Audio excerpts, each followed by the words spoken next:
Take someone like, say, Tom Hanks, America's darling. He's the kind of guy who seems to light up every room he walks into. The kind of person who makes you feel like you've known him forever, even if you've only seen him on the big screen. Seems like a genuinely nice guy. You watch him in interviews, and he just exudes this warmth and authenticity that makes you think, wow, he's really got it all together. But he's got flaws, right? Everyone does.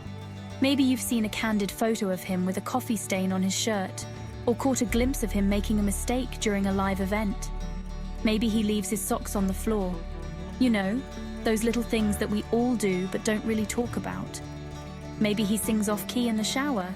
Imagine Tom Hanks belting out a tune, completely out of key, just like the rest of us. The point is, those little imperfections, they make him human. They make him relatable. It's those small quirks and flaws that endear him to us even more. Imagine Hanks as this robotic, flawless being. Picture him never making a mistake, always being perfect in every way. Always says the right thing, never spills his coffee. Creepy, right? It would be unsettling to see someone so perfect, so devoid of any human error. It's like that uncanny valley thing with robots. When something is almost human but not quite, it feels off, unsettling, too perfect, and it just feels wrong. We connect with flaws.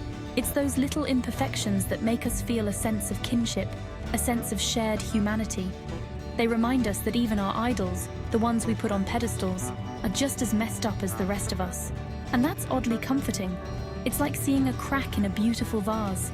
It doesn't ruin the vase, it just makes it more interesting. It's like, hey, if Tom Hanks can spill coffee on himself and still be awesome, maybe there's hope for me yet. It gives us permission to be imperfect, to embrace our own flaws without shame. And that, my friends, is the beauty of being perfectly imperfect. It's about celebrating those little quirks and flaws that make us who we are. It's about understanding that perfection is not the goal. Being real, being human, is. So next time you spill your coffee or sing off key in the shower, remember, you're in good company. There's this fascinating concept in psychology called the pratfall effect. It's a term that might sound a bit technical, but it's actually quite simple and incredibly relatable. Basically, it says that when someone who is generally competent makes a mistake, it actually makes them more likable. Imagine that. A little blunder can make you seem more human and endearing. It's counterintuitive, right? You'd think that screwing up would make you look less appealing, less capable. But in reality, it does the opposite. It adds a layer of authenticity to your persona. Think about it like this. It's like that spilled coffee on Tom Hanks. You know, the kind of mistake that makes you chuckle and think, hey, he's just like us. It humanizes them. It makes them less intimidating, more approachable. Suddenly, they're not this perfect, untouchable figure. They're someone you can relate to. Think about it. You're more likely to trust someone who's made a few mistakes than someone who seems like they've got it all figured out. Those little imperfections make them real, make them relatable. Because let's face it, who actually has it all figured out? We all have our moments of clumsiness, our lapses in judgment. It's part of being human. So, the next time you trip over your own feet or say something that comes out all wrong, don't beat yourself up. Instead, see it as an opportunity. Embrace it. You might just be accidentally charming someone. Your little mishap could be the very thing that makes someone feel a connection with you. So go ahead, trip your way to charm. Now, I'm no stranger to making a fool of myself. In fact, it's almost like a second nature to me.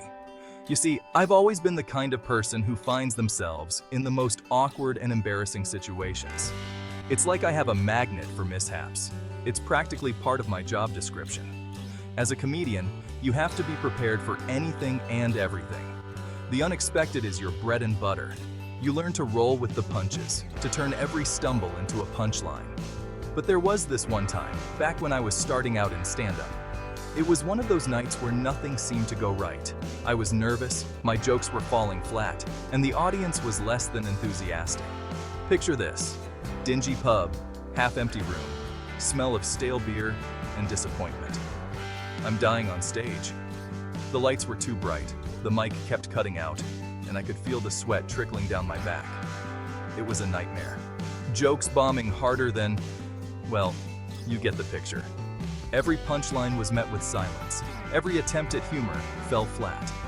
I could see people checking their watches, yawning, and even whispering to each other. It was brutal. And then, mid-set, my trousers ripped. Right down the back. I felt a cool breeze and knew something had gone terribly wrong. I froze for a moment, unsure of what to do. The audience? They loved it. The silence was broken by a wave of laughter. It was as if my wardrobe malfunction was the funniest thing they had seen all night. Suddenly, I wasn't the awkward comedian anymore. I was the guy who made them laugh.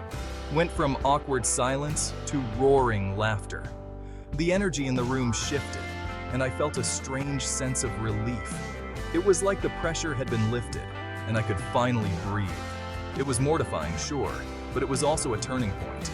In that moment, I realized that my biggest fear had come true, and I had survived.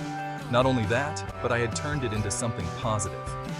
It taught me that sometimes, the best thing you can do is just own your mistakes, laugh at yourself. When you can find humor in your own missteps, you become relatable. People connect with you on a deeper level because they see that you're human, just like them. Because when you can do that, you take away the power of those imperfections. You disarm them. They no longer have the ability to control you or dictate how you feel. Instead, they become a part of your story, a part of what makes you unique.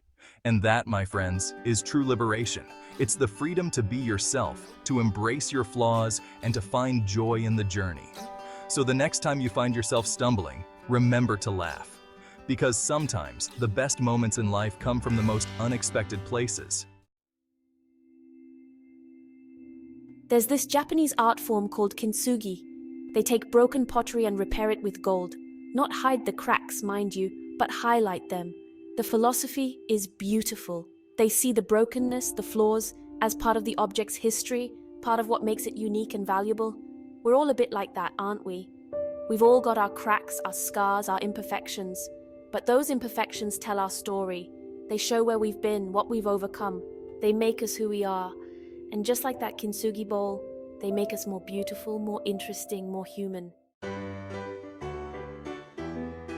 Think about the things you love about your friends, your family, their weird little habits, their offbeat sense of humor, their ability to snort when they laugh.